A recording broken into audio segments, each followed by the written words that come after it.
जैसा कि आप लोगों को बोर्ड पे दिख रहा है कि हम लोगों का लेक्चर होने वाला है, यानी हम लोगों का जो टॉपिक होने वाला है वो होने वाला है इलेक्ट्रोलिसिस, यानी इलेक्ट्रोकेमिस्ट्री चैप्टर का ये जो बहुत ही इंपॉर्टेंट, बहुत ही ज़्यादा इंपॉर्टेंट जो टॉपिक है भैया, उसका नाम है इलेक्ट्रोलिसिस। और इलेक्ट्रोलिसिस तो आपको भैया अच्छी तरीके से आती होगी डेफिनेशन के बारे में कि हाँ, इलेक्ट्रोलिसिस मतलब क्या होता है कि पानी में सॉल्यूशन बनाओ, उसमें जा करके डाल दो इलेक्ट्रिकल वायर और हो गई इलेक्ट्रोलिसिस। यही तो पढ़ते आए हो अभी तक। तो ऐसा कुछ नहीं होता है। जो हम लोगों ने फर्स्ट लेक्चर पढ़ा था वो एक्चुअली बेसिक था, उसमें 10th लेवल के भी बच्चे पढ़ रहे थे, ठीक है। लेकिन आज हम लोग थोड़ा बढ़िया से क्वेश्चन करेंगे और देखेंगे कि किस तरीके से इलेक्ट्रोलिसिस जो है कराते हैं, ठीक है। Welcome back to your channel once again. आज हम लोग स्टार्ट करने वाले हैं इलेक्ट्रोलिसिस एंड इट्स प्रोडक्ट, ठीक है। अभी जिन बच्चों ने हमको यार सपोर्ट नहीं किया है, यार हम लोगों को जिन्होंने सपोर्ट नहीं किया है वो अपना सपोर्ट बना के रखें। चैनल को सब्सक्राइब नहीं किया तो सब्सक्राइब करो यार, कब सब्सक्राइब करोगे। और दोस्तों के साथ शेयर भी करो, ठीक है, अच्छी बात होती है। तो चलिए स्टार्ट करते हैं बिना वेस्ट किए हुए अपना टाइम। तो हम लोग क्या करेंगे आज, एक्चुअली हम लोग इस इलेक्ट्रोलिसिस का प्रोडक्ट देखेंगे, ठीक है। सबसे पहली बात, चलो सबसे पहले इलेक्ट्रोलिसिस करा लेते हैं लेड ब्रोमाइड की, ठीक है। लेड ब्रोमाइड की कराते हैं, इलेक्ट्रोलिसिस ऑफ लेड ब्रोमाइड, ठीक है। PbBr2 की इलेक्ट्रोलिसिस कराएंगे और देखेंगे भैया कौन कहाँ पे मिलेगा। ये तो वैसे लल्लू टाइप का क्वेश्चन है, आप आसानी से कर सकते हो कि भाई इलेक्ट्रोलिसिस जब कराते हैं तो उसमें कैथोड बनाया जाता है नेगेटिव, एनोड बनाया जाता है पॉजिटिव, ठीक है। यानी कि जो इलेक्ट्रोलिसिस होती है उसमें कैथोड को हम नेगेटिव और एनोड को पॉजिटिव मानते हैं। यानी हमारे पास क्या होगा, कोई एक बीकर होगा, ठीक है, और उसमें दो इलेक्ट्रोड लगे होंगे बढ़िया से। और ये इलेक्ट्रोड कैसे होंगे, इनर्ट इलेक्ट्रोड होंगे। अभी आपको मैं सिखाऊंगा हर एक चीज़ कि इनर्ट इलेक्ट्रोड कब यूज़ करोगे और कोई दूसरा इलेक्ट्रोड कब यूज़ करोगे। इनर्ट इलेक्ट्रोड अगर हम यूज़ करते हैं तो उस पर इलेक्ट्रोलिसिस के सिंपल से प्रोडक्ट बनते हैं, जो कैथोड और एनोड है वही वाले प्रोडक्ट बन जाएंगे, आपको कुछ नहीं करना है, ठीक है। यानी कि हमारा अगर बात किया जाए कैथोड एनोड, ये हमारा मान लो छोटा सा कैथोड है, ठीक है, छोटा सा कैथोड। ये मान लो एनोड है, सपोज मेरा मन कर रहा है इधर हम एनोड बना देंगे, तो मेरा मन किया तो मैंने बना दिया। तुम इधर अपना मन करो तो तुम कुछ और बना सकते हो। इधर हमने नेगेटिव क्या बना दिया, कैथोड बना दिया, ठीक है। दिख रहा होगा, राइटिंग अच्छी आती है वैसे तो मेरी। तो इधर मैंने क्या बना दिया, कैथोड बना दिया, इधर मैंने एनोड बना दिया, ठीक है। कैथोड हमेशा नेगेटिव बनाना है, एनोड हमेशा क्या बनाना है, पॉजिटिव। अब हमने क्या कराना है, हमें कराना है लेड ब्रोमाइड की इलेक्ट्रोलिसिस। तो जिस कंपाउंड की हमें इलेक्ट्रोलिसिस करानी होती है उसका हम पहले क्या बनाएंगे, सॉल्यूशन बनाएंगे, ठीक है। तो इसका सॉल्यूशन बनाएंगे और इसमें भर देंगे, तो हमें क्या मिलेगा, Pb double positive, Br negative, Pb double positive, Br negative. इस तरीके से कई सारे इसमें प्रेजेंट होंगे। प्रेजेंट होंगे नहीं होंगे भाई, प्रेजेंट होंगे ना। लेकिन एक बात और है यार कि इसमें H प्लस और OH माइनस साइन भी तो होंगे, यानी कि पानी में भैया H प्लस और OH भी तो होता है। तो H प्लस और OH भी होता है, ठीक है। मतलब इसमें H प्लस भी होगा और OH भी होगा, ठीक है। H प्लस भी होगा, OH भी होगा, ठीक है, अच्छी बात है। अब क्या करोगे, ये जो हम इलेक्ट्रोड यूज कर रहे हैं, ये कौन से इलेक्ट्रोड यूज कर रहे हैं, इनर्ट इलेक्ट्रोड यूज कर रहे हैं। इसमें हम लोग इनर्ट इलेक्ट्रोड का यूज कर रहे हैं, जैसे कि प्लेटिनम हो गया, ठीक है। जो Pt होता है वो एक बहुत ही लीस्ट रिएक्टर, पीरियोडिक टेबल में गोल्ड के नीचे आता है प्लेटिनम, सबसे लास्ट में आता है प्लेटिनम, इसलिए ये बहुत ही ज़्यादा इनर्ट होता है। मतलब गोल्ड से भी गिरा हुआ होता है ये एक्चुअली। और जो जितना गिरा हुआ होता है उतना ही महंगा होता है, मतलब कि ये गोल्ड से भी महंगा है, ठीक है। उसके बाद में क्या होता है कि यहाँ पे कैटायन और एनायन है। अब यहाँ पे बात करोगे कैथोड पे कौन सी रिएक्शन होगी, तो मैं ये रिएक्शन लिख रहा हूँ कैथोड पे। तो अगर मैं यहाँ पे सीन की बात करूँ, यहाँ पे कुछ सीन क्या चल रहा होगा कि ये जो नेगेटिव चार्ज वाले इलेक्ट्रोड है, अब इसमें Br नेगेटिव है। Br नेगेटिव किसकी तरफ मूव करेगा, पॉजिटिव की तरफ। जो नेगेटिव वाला आयन है वो पॉजिटिव की तरफ और पॉजिटिव वाला नेगेटिव की तरफ, यही मूव करते हैं, इसी को कहते हैं इलेक्ट्रोलिसिस, ठीक है। यानी ये जो PbBr है वो किसकी तरफ मूव करेगा, वो मूव करेगा इस इलेक्ट्रोड की तरफ, जबकि जो Br नेगेटिव है वो किसकी तरफ मूव करेगा, इस पॉजिटिव इलेक्ट्रोड की तरफ, ठीक है। अब आपके दिमाग में ये भी आया होगा कि सर OH और H प्लस भी हैं, वो क्यों नहीं मूव कर रहे हैं। वो इसलिए मूव नहीं कर रहे हैं कि जब इनर्ट इलेक्ट्रोड यूज़ करते हैं तो उसमें उसकी तरफ वो अट्रैक्ट नहीं होते हैं, ठीक है। उसमें वो उसकी तरफ अटैक नहीं होते हैं। दूसरा और एक इंपॉर्टेंट पॉइंट कि जो H प्लस और OH माइनस आयन होते हैं वाटर में, कभी भी अगर आप वाटर की इलेक्ट्रोलिसिस करा रहे हो तो वाटर में अगर मान लो कि आपके घर में वाटर है, आपने क्या किया, इलेक्ट्रिकल वायर डीसी का निकाला और उसमें जाकर के झोंक दिया, तो उसमें इलेक्ट्रोलिसिस नहीं होगी। जब तक कि वाटर को आयोनाइज नहीं करोगे तब तक वाटर की इलेक्ट्रोलिसिस पॉसिबल नहीं हो। और वाटर की आयोनाइजेशन तभी होता है जब आप उसमें एसिड ऐड कर देते हो। तो इसमें हमने कोई भी एसिड अभी ऐड नहीं किया, इसका मतलब जो वाटर है ना H2O, वो H प्लस और OH माइनस फॉर्म में है तो, लेकिन वो फ्री नहीं है, वो combined electrostatic force of attraction की वजह से जुड़ा हुआ है अभी भी, ठीक है। तो H2O H प्लस और OH माइनस की आयन में फुल्ली रिलीज नहीं है। ये कब रिलीज होता है, जब इसमें हम एसिड डालते हैं, क्योंकि हम इस कंडीशन में कोई भी एसिड नहीं ऐड कर रहे हैं, इसीलिए इसमें वाटर का आयोनाइजेशन नहीं हुआ है। वाटर का आयोनाइजेशन नहीं होगा तो इसका मतलब H प्लस और OH फ्री नहीं होंगे, तो वो इलेक्ट्रोड की तरफ नहीं भागेंगे। अब जब H प्लस और OH फ्री नहीं है तो फिर कौन से कैटायन एनायन बचे? Pb और Br बचे। इसका मतलब Pb और Br ही ऐसे कैटायन एनायन हैं जो इलेक्ट्रोड की तरफ मूव करेंगे, क्योंकि H प्लस और OH माइनस अभी रिलीज नहीं हुए। वाटर, प्योर वाटर की कभी भी इलेक्ट्रोलिसिस नहीं कर सकते। आप अगर वाटर लें उसकी इलेक्ट्रोलिसिस नहीं होगी जब तक उसमें आप एसिड नहीं डालोगे। एसिड का काम क्या होता है? एसिड क्या करता है? H प्लस और OH को तोड़ देता है, उनकी दोस्ती को तोड़ देता है, जाएगा बीच से कचाट, दोस्ती टूट गई, ठीक है। तो इस तरीके से तो अब आते हैं, तो यहाँ पे एक कंडीशन तो हो गई, क्योंकि यहाँ पे H plus and OH release नहीं है, रिलीज नहीं है, तो इसीलिए H प्लस और OH एक दूसरे इलेक्ट्रोड की तरफ नहीं भागेंगे, ठीक है। तो ये जो कैथोड है नेगेटिवली चार्ज है, इसकी तरफ कौन आएगा? Pb आएगा। तो Pb क्या करेगा? Pb तो 2 प्लस की फॉर्म है, Pb को क्या चाहिए? इलेक्ट्रॉन। जैसे ही ये कैथोड पे जाएगा ये क्या करेगा? उसके इलेक्ट्रॉन कैप्चर कर लेगा।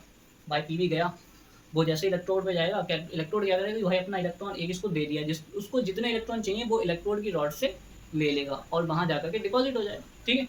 यानी जैसे ही ये कैथोड पे जाएगा, 2 इलेक्ट्रॉन ले करके कैथोड पे क्या हो जाएगा? Pb की फॉर्म में डिपॉजिट हो जाएगा, ठीक है। तो इसका मतलब है कि हमारा कैथोड पे क्या डिपॉजिट हो रहा है? कैथोड पे डिपॉजिट होगा Pb, लेड। एनोड की बात करोगे तो एनोड पे क्या डिपॉजिट होगा? एनोड पे अगर सीन करोगे, देखो एक मैंने बहुत ही फंडामेंटल पॉइंट यहाँ पे बताया है कि H प्लस और OH माइनस आयन क्यों नहीं मूव किए।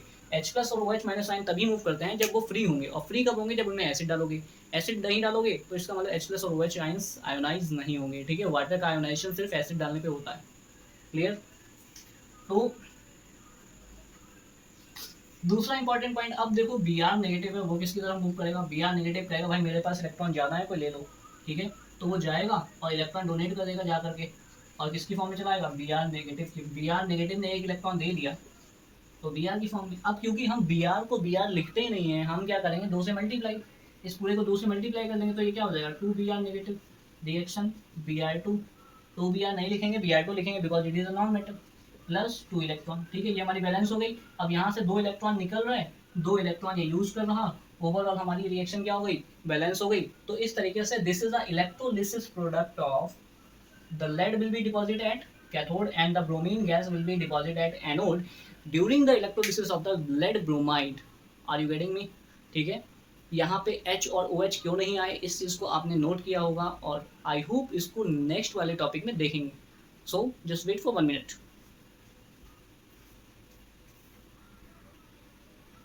ओके, फाइनली हम लोगों का जो नेक्स्ट टॉपिक है वो है इलेक्ट्रोलिसिस प्रोडक्ट ऑफ वाटर। सबसे पहली बात तो मैं आपको बता दूं कि वाटर, जैसे हमारे पास क्या है कि वाटर है, सपोज हमारे घर में वाटर है, तुम्हारे घर में भी वाटर होगा, सबके घर में वाटर होता है। तो वाटर है सपोज, इसमें हम क्या करें कि 2 इलेक्ट्रोड लगा दें, एक इधर और एक इधर, और हम चाहें कि इसकी इलेक्ट्रोलिसिस करा लें, तो इसकी इलेक्ट्रोलिसिस पॉसिबल नहीं है, क्योंकि प्योर वाटर की इलेक्ट्रोलिसिस नहीं होती है, क्योंकि इसको पहले क्या करना पड़ेगा? आयोनाइज करना पड़ेगा। प्योर वाटर आयोनाइज नहीं होता है, it should be ionise by adding the acids, यानी हम इसमें जब तक एसिड नहीं डालेंगे तब तक ये आयोनाइज नहीं होगा, जब तक आयोनाइज नहीं होगा तब तक H प्लस और OH फ्री नहीं होंगे, तो वो इलेक्ट्रोड की तरफ कैसे भागेंगे? इसीलिए हम क्या करेंगे? सबसे पहले we have to just ionise the H2O। H2O को आयोनाइज कब करते हैं? जब कोई एसिड डाल देंगे, ठीक है। सपोज हम क्या कर रहे हैं कि H2O में हम लोग H2SO4 डाल रहे हैं, ठीक है। तो H2SO4 सपोज हमने अगर डाल दिया, यानी कि वाटर है, H2O जो होता है वो क्या देगा? H plus plus OH minus, ठीक है। ध्यान से समझना इस चीज़ को। और H2SO4 जो होता है उसको अगर हमने वाटर में डाला तो ये हमें 2H plus plus SO4 minus 2, ये तो होता है। अगर हमने उसको वाटर में डाला तो 2H plus plus SO4 minus देगा, है ना। अब हमने अगर इसको वाटर में डाल दिया तो हमें वाटर में कौन कौन से आयंस, जब मान लो कि H2 को आप वाटर में ऐड करोगे तो उसमें कौन कौन से आयंस हो जाएंगे?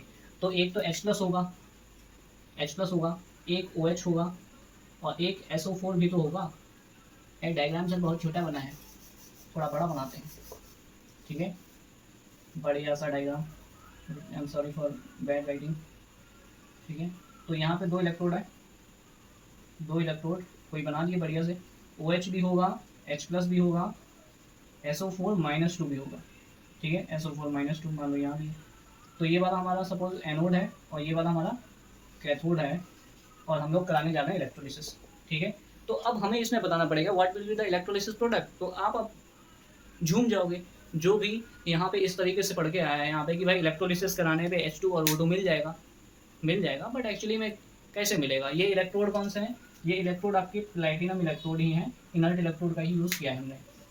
Now we are going to discuss कि क्या इसका इलेक्ट्रोलिसिस प्रोडक्ट होगा। ठीक है, सबसे पहले तो हम देखेंगे कि एनोड पे कौन सी, कैथोड पे कौन सी रिएक्शन होगी। कैथोड पे कौन सी रिएक्शन होगी। कैथोड कैसा होता है, नेगेटिवली चार्ज। नेगेटिवली चार्ज की तरफ कौन भागेगा, पॉजिटिव वाले। तो पॉजिटिव वाले कौन से हैं, जरा देख लेते हैं एक बार। पॉजिटिव वाला सिर्फ एक ही है, तो इसका मतलब इनके बीच में कंपटीशन नहीं है, क्योंकि जब एक ही कैटायन है तो फिर वहाँ पे कंपटीशन की कोई बात ही नहीं है।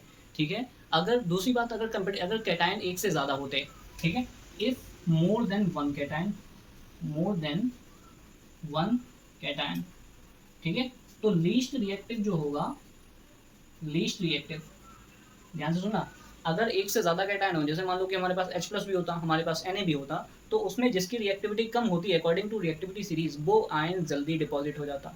ठीक है, least reactive metal deposit easily, यानी कि उन दोनों में कौन सा डिपॉजिट होता, जो लीस्ट रिएक्टिव होता, लीस्ट रिएक्टिव मेटल जल्दी डिपॉजिट होता है। ठीक है, क्योंकि जो लीस्ट रिएक्टिव होता है वो क्या करेगा, आसानी से इलेक्ट्रॉन गेन कर लेगा। ठीक है, लीस्ट रिएक्टिव है, उसका रिएक्शन पोटेंशियल के बेस पे हम लोग निकालेंगे। एक्चुअली फिलहाल अभी तो यहाँ पे एक ही है, एक ही H प्लस है, तो H प्लस के अलावा और कोई कैटायन यहाँ पे नहीं है, तो इसका मतलब H प्लस ही जाएगा कैथोड पे। ठीक है, तो H प्लस क्या करेगा, इलेक्ट्रॉन ले लेगा, एक इलेक्ट्रॉन, और किसमें कन्वर्ट हो जाएगा। अब क्योंकि H प्लस को H तो लिखेंगे नहीं, तो इसीलिए हम 2 कर लेंगे, 2 H प्लस कितने ले लेगा, 2 इलेक्ट्रॉन, और किसमें कन्वर्ट हो जाएगा, H2 में। ठीक है, तो ये H2 डिपॉजिट हो जाएगी, किस पे डिपॉजिट होगी, कैथोड पे डिपॉजिट होगी। ये हमारा प्रोडक्ट मिल गया कैथोड का। ठीक है, तो कैथोड पे हमारा कौन सा रिएक्शन प्रोडक्ट मिल रहा है, हाइड्रोजन गैस मिल रही है। एट एनोड, एनोड पे अगर बात करोगे तो एनोड पे क्या होगा भाई, एनोड पे क्या सीन होगा, एनोड पे कौन आएगा, एनायन आएगा, क्योंकि एनोड होता है पॉजिटिव। अब पॉजिटिव में फंडा लोचा ये हो गया कि यहाँ पे तो 2 एनायन है, तो अब उनके बीच होगा कंपटीशन। अब जो कंपटीशन जीत जाएगा वही भाई जाएगा एनोड पे। ठीक है, लेकिन हमको कैसे पता चलेगा कौन सा एनोड जीतेगा, मतलब कौन सा इलेक्ट्रोड है, मतलब कौन सा केटायन है या एनायन है वो जाएगा पहले।